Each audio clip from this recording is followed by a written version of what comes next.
ব্রহ্মপুত্র স্নানে যান, 12 দিক স্নানে গেছেন বহুবার। ব্রহ্মপুত্র যাইনি, 12 দিকে লাঙ্গল বন্দর ওখানে গিয়েছি, কিন্তু কেউ বলতে পারি আমার পাবনায় জানি না। ত্রিবিধ ধারায় স্নান করো, জীবনে সমস্ত পাপ নষ্ট হয়ে যাবে। ভগবান ভগবান বলে জীবী সর্বদা কাঁদে, ভগবান যে ঘরে আছে ওই ঘরটাই না দেখে। ভগবান আমার কোথায়? গয়া নাই, কাশী নাই, কাশী নয়, মথুরা নয়, হরিদ্বার নাই, দ্বারকা নাই, পুরী নয়, মন্দিরে নয়, মসজিদে নয়, গির্জায় নয়। ভগবান কোথায় গো? যে ঘরে আছে ওই ঘরের খবর জানি না। ভগবান আমার এই ঘরে বিরাজ করে। এ ঘরে যদি বিরাজ না করতো আজ আমি কথা বলতে পারতাম না। তাহলে ভগবান কোথায়? দেখতে হলে ত্রিবিধ ধারায় স্নান করা। কোন ধারা? ওই 12 লাঙ্গল মন্দরে, ব্রহ্মপুত্রে নয়। এই ঘরে সুরধনির তীরে স্নান করে যান। গঙ্গা, যমুনা, সরস্বতী তিনটির যেমন নদী প্রধান, তোমার দেহের মধ্যে আছে 3টা নারী। ইরা, পিঙ্গলা, সুশর্মা নারী।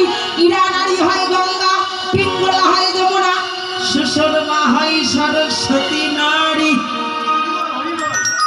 কয়টি নারী? 3টা নারী। ইরা, পিঙ্গলা, সুশর্মা, গঙ্গা, যমুনা, সরস্বতী।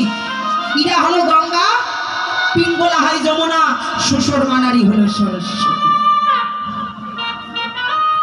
তাহলে নারী ছাড়া ভজন নাই। এই ত্রিবিধ ধারায় স্নান করো। কোথায়? চৈতন্য গুরুর নিকটে গিয়ে। যেদিন গুরুদেবের নিকটে গিয়েছিলাম, কি গুরু ধরেছে? কারা কারা গুরু ধরেছে? এই যে মায়েরা গুরু ধরেছেন। গুরু আছে কি? লজ্জা, ঘৃণা, ভয় তীর্থাগীতে ভগবান বলল ও আমার ভক্ত নয়। যারা ধরেন নাই তারা তাড়াতাড়ি ধরবেন, কারণ যারা গুরু এখন পর্যন্ত আশ্রিত হয়নি তাদের দেহ অপবিত্র। যে জায়গায় বসেছেন ওই আসন পর্যন্ত অপবিত্র। তাহলে গুরু যারা আশ্রিত হলেন, গুরুদেব এমন একটা মানুষের নাম দিয়ে রেখেছেন, দেয়নি?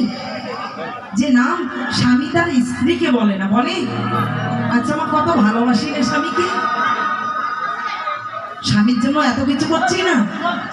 জীবন, যৌবন, পিতা মাতা সবাইকে ত্যাগ করেছে, করেনি? কি মায়েরা করেননি? কার জন্য? ওই স্বামীর জন্য। কিন্তু ওই ভালোবাসার মানুষটাকেও গোপন কথাটা বলা যাবে না।